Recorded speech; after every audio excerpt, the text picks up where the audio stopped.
ಆಕಾಶವಾಣಿ ಪ್ರದೇಶ ಸಮಾಚಾರ ಓದುತ್ತಿರುವವರು ಹರ್ಷವರ್ಧನ್ ಶೀಲ್ವಂತ್.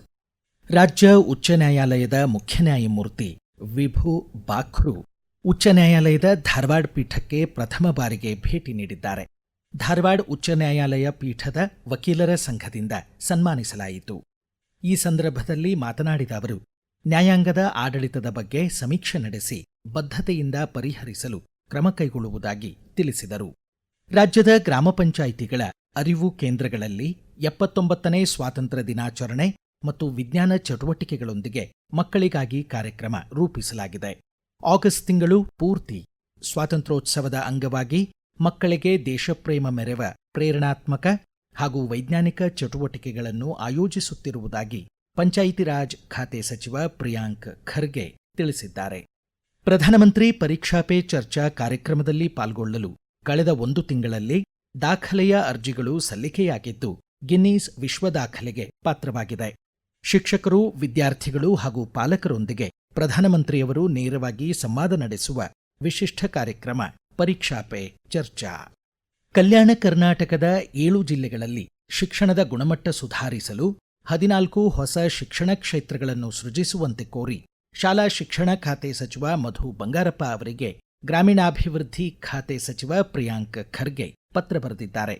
ಕಲ್ಯಾಣ ಕರ್ನಾಟಕ ಭಾಗದ ಜಿಲ್ಲೆಗಳಲ್ಲಿ 2024-25ನೇ ಶೈಕ್ಷಣಿಕ ಸಾಲಿನ ಎಸ್ಎಸ್ಎಲ್ಸಿ ಪರೀಕ್ಷೆಯಲ್ಲಿ ಅತಿ ಕಡಿಮೆ ಫಲಿತಾಂಶ ಬಂದಿರುವ ಹಿನ್ನೆಲೆ ಶೈಕ್ಷಣಿಕ ಕಾರ್ಯಕ್ರಮಗಳನ್ನು ಪರಿಣಾಮಕಾರಿಯಾಗಿ ಅನುಷ್ಠಾನಗೊಳಿಸಲು ಅವರು ಮನವಿ ಮಾಡಿದ್ದಾರೆ. ರಾಜ್ಯದ 4 ನಿಗಮಗಳ ಸಾರಿಗೆ ಬಸ್ ನೌಕರರ ಮುಷ್ಕರದ ಹಿನ್ನೆಲೆ ರಾಜ್ಯದ ಹಲವೆಡೆ ಕೆಎಸ್ಆರ್ಟಿಸಿ ಬಸ್ ನಿಲ್ದಾಣಗಳಲ್ಲಿ ಇಂದು ಬೆಳಗ್ಗೆ 6 ಗಂಟೆಯಿಂದಲೇ ಬಸ್ ಸಂಚಾರ ಸ್ಥಗಿತಗೊಂಡಿದೆ. ಧಾರವಾಡ, ಹುಬ್ಬಳ್ಳಿ, ಹಾಸನ ಹಾಗೂ ಬಳ್ಳಾರಿಯಲ್ಲಿ ಪ್ರಯಾಣಿಕರು, ಶಾಲೆ ಹಾಗೂ ಕಾಲೇಜು ವಿದ್ಯಾರ್ಥಿಗಳು, ಕಾರ್ಮಿಕರು ಪರದಾಡುವಂತಾಯಿತು. ಖಾಸಗಿ ಬಸ್ಗಳ ಮೂಲಕ ಕೆಲವೆಡೆ ಪರ್ಯಾಯ ವ್ಯವಸ್ಥೆ ಕಲ್ಪಿಸಲಾಗಿದೆ. ಆದರೆ ಕೂಲಿ ಕಾರ್ಮಿಕ ಹೆಣ್ಣು ಮಕ್ಕಳು ಹಣವಿಲ್ಲದೆ ಖಾಸಗಿ ಸಾರಿಗೆ ಬಳಸಲಾಗದೆ ಕಾಲ್ನಡಿಗೆಯಲ್ಲೇ ತೆರಳಿದ್ದಾಗಿ ನಮ್ಮ ಬಳ್ಳಾರಿ ಪ್ರತಿನಿಧಿ ವರದಿ ಮಾಡಿದ್ದಾರೆ. ಚಿಕ್ಕಬಳ್ಳಾಪುರದಲ್ಲಿ 70% ಬಸ್ಸುಗಳು ಸಂಚರಿಸುತ್ತಿದ್ದು ಜನಜೀವನ ಸುಗಮವಾಗಿದೆ. ಮಂಡ್ಯದಲ್ಲಿ 80% ಸರ್ಕಾರಿ ಸಾರಿಗೆ ಬಸ್ ಸೇವೆ ಬಂದಾಗಿದೆ. ಖಾಸಗಿ ಬಸ್ಗಳ ಮೂಲಕ ಪರ್ಯಾಯ ವ್ಯವಸ್ಥೆ ಕಲ್ಪಿಸಲಾಗಿದೆ ಎಂದು ಸಾರಿಗೆ ಅಧಿಕಾರಿಗಳು ತಿಳಿಸಿದ್ದಾರೆ. ಕೊಡಗಿನಲ್ಲಿ ಖಾಸಗಿ ಹಾಗೂ ಹೊರಗುತ್ತಿಗೆ ಸಿಬ್ಬಂದಿ ಬಳಸಿ 30 ಸಂಚಾರ ಮಾರ್ಗಗಳಿಗೆ ಬದಲಿ ವ್ಯವಸ್ಥೆ ಕಲ್ಪಿಸಿ ಪ್ರಯಾಣಿಕರಿಗೆ ಅನುಕೂಲ ಕಲ್ಪಿಸಲಾಗಿದೆ. ವಿಜಯಪುರ ಜಿಲ್ಲೆ ನಾಗಠಾಣ್ ಕ್ಷೇತ್ರದ ಕಗ್ಗೋಡ್ ಗ್ರಾಮದ ಪ್ರಗತಿಪರ ಕೃಷಿಕ ನವೀನ್ ಮಂಗಾನವರ್ 7 ಎಕರೆ ನೀರಾವರಿ ಜಮೀನಿನಲ್ಲಿ ಥೈಲ್ಯಾಂಡ್ನ ವಿಶಿಷ್ಟ ತಳಿಯ ಮಾವಿನ ಹಣ್ಣುಗಳನ್ನು ಬೆಳೆದು ಗಮನ ಸೆಳೆದಿದ್ದಾರೆ. 3,000 ಮಾವಿನ ಗಿಡಗಳನ್ನು ನೆಟ್ಟು ಸಂಪೂರ್ಣ ಸಾವಯವ ಪದ್ಧತಿಯಲ್ಲಿ ಪೋಷಿಸುತ್ತಿದ್ದಾರೆ. ಜಿಲ್ಲಾ ಉಸ್ತುವಾರಿ ಸಚಿವ ಎಂಬಿ ಪಾಟೀಲ್ ತಮ್ಮ ಎಕ್ಸ್ ಖಾತೆಯಲ್ಲಿ ಈ ಪ್ರಯತ್ನವನ್ನು ಶ್ಲಾಘಿಸಿದ್ದಾರೆ. ನಿತ್ಯ 10ರಿಂದ 15 ಪೆಟ್ಟಿಗೆಗಳಲ್ಲಿ ಹಣ್ಣು ಲಭ್ಯವಾಗುತ್ತಿದ್ದು ಪ್ರತಿ ಹಣ್ಣಿನ ಪೆಟ್ಟಿಗೆಗೆ ₹1,000ವರೆಗೆ ಆದಾಯ ಗಳಿಸುತ್ತಿದ್ದಾರೆ ಎಂದು ಸಂತಸ ವ್ಯಕ್ತಪಡಿಸಿದ್ದಾರೆ. ರಾಯಚೂರು ಜಿಲ್ಲೆ ಸಿರಿವಾರದ ನೀರಾವರಿ ಇಲಾಖೆ ಮುಂಭಾಗದಲ್ಲಿ ತುಂಗಭದ್ರಾ ಎಡದಂಡೆ ಕಾಲುವೆ ಸಮಸ್ಯೆ ಪರಿಹರಿಸುವಂತೆ ಕಳೆದ 1 ವಾರದಿಂದ ಪ್ರತಿಭಟನೆ ನಡೆಸುತ್ತಿರುವ ರೈತರನ್ನು ಸಚಿವ ಎನ್ಎಸ್ ಬೋಸರಾಜು ಭೇಟಿಯಾಗಿ ಮನವಿ ಆಲಿಸಿದರು. ಮುಖ್ಯ ಅಭಿಯಂತರರೊಂದಿಗೆ ದೂರವಾಣಿ ಮೂಲಕ ಮಾತನಾಡಿದ ಸಚಿವರು ಸೂಕ್ತ ಕ್ರಮ ಕೈಗೊಂಡು ರೈತರ ಸಮಸ್ಯೆಗಳಿಗೆ ಸಕಾಲಿಕವಾಗಿ ಸ್ಪಂದಿಸುವಂತೆ ನಿರ್ದೇಶಿಸಿದರು.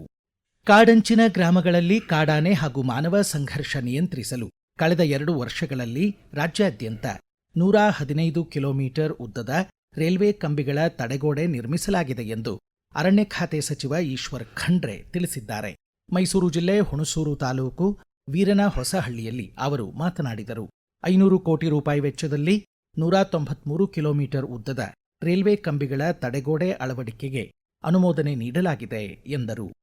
ತುಮಕೂರು ಜಿಲ್ಲೆ ಮಧುಗಿರಿ ತಾಲೂಕು ಮಿಡಿಗೇಶಿ ಬಳಿಯ ಹನುಮಂತಪುರ ಗ್ರಾಮದ ಕೆರೆಯ ಕೋಡಿ ಹರಿಯುವ ಹಳ್ಳದ ಪಕ್ಕದ ಜಮೀನಿನಲ್ಲಿ 19 ನವಿಲುಗಳು ಸಾವನ್ನಪ್ಪಿರುವ ಘಟನೆ ನಡೆದಿದೆ. ಅರಣ್ಯಾಧಿಕಾರಿಗಳು 5 ಗಂಡು ಹಾಗೂ 14 ಹೆಣ್ಣು ನವಿಲುಗಳು ಮೃತಪಟ್ಟಿರುವುದಾಗಿ ದೃಢಪಡಿಸಿದ್ದಾರೆ. ವಿಧಿವಿಜ್ಞಾನ ಪ್ರಯೋಗಾಲಯದಿಂದ ವರದಿ ಬಂದ ಬಳಿಕ ನವಿಲುಗಳ ಸಾವಿಗೆ ನಿಖರ ಕಾರಣ ತಿಳಿಯಲಿದೆ ಎಂದು ಸಹಾಯಕ ಅರಣ್ಯ ಸಂರಕ್ಷಣಾಧಿಕಾರಿ ಮಲ್ಲಿಕಾರ್ಜುನ್ ತಿಳಿಸಿದ್ದಾರೆ. ರಾಜ್ಯಾದ್ಯಂತ ಕರಾವಳಿ ಮತ್ತು ಮಲೆನಾಡು ಜಿಲ್ಲೆಗಳಲ್ಲಿ ರಭಸದ ಗಾಳಿಯೊಂದಿಗೆ ನಾಳೆ ಮತ್ತು ನಾಡಿದ್ದು ಚದುರಿದಂತೆ ಸಾಧಾರಣ ಮಳೆ ಹಾಗೂ ಅಲ್ಲಲ್ಲಿ ಭಾರೀ ಮಳೆ ಸಾಧ್ಯತೆಯಿದೆ ಎಂದು ರಾಜ್ಯ ನೈಸರ್ಗಿಕ ವಿಕೋಪ ಉಸ್ತುವಾರಿ ಕೇಂದ್ರ ತಿಳಿಸಿದೆ. ಇಲ್ಲಿಗೆ ಪ್ರದೇಶ ಸಮಾಚಾರ ಮುಕ್ತಾಯವಾಯಿತು. ನಮ್ಮ ಮುಂದಿನ ರಾಷ್ಟ್ರೀಯ ವಾರ್ತಾ ಪ್ರಸಾರ ಮಧ್ಯಾಹ್ನ 1:10 ನಿಮಿಷಕ್ಕೆ.